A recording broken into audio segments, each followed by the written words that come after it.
శ్రీవాణి పథకం ద్వారా రాష్ట్రంలోని అన్ని దేవాలయాల్లో కూడా ఇదే అన్ని ప్రాంతాల్లో దేవాలయాలు నిర్మించడం ఒక ఆస్పెక్ట్. రెండవది వచ్చేటప్పటికి తిరుమల తిరుపతి దేవస్థానం ఇప్పుడు కీలకమైనటువంటి అడుగులు ఎట్లయితే వేసిందో అన్నదానం ఒకప్పుడు, ఇప్పుడు రాష్ట్రంలో అన్ని ప్రముఖ దేవాలయాల్లో కూడా అన్నదానం చంద్రబాబు గారు కిందటిసారి అధికారంలోకి వచ్చినప్పుడే పెట్టారు.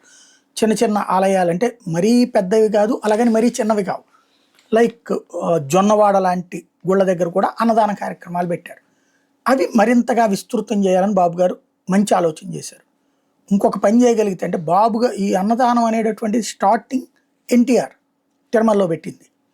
ఆ తర్వాతన మిగతా ఆలయాలకి అన్న ముద్ర చంద్రబాబు గారిది. ఖచ్చితంగా అందుకు యాక్సెప్ట్ చేయాలి, ఆయన హర్షించాలి, అభినందించాలి. ఇప్పుడు అల్పాహారం కూడా పెట్టగలిగితే బాగుంటుంది.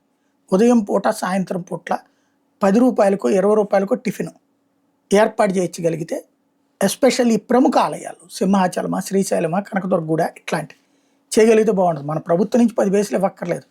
అక్కడ ఆ రేంజ్లో పెట్టుకునే వడ్డించగలిగే వాళ్ళు ఎవరున్నారంటే బోల్డ్ మంది వస్తారు. ఆలోచిస్తే బెటర్.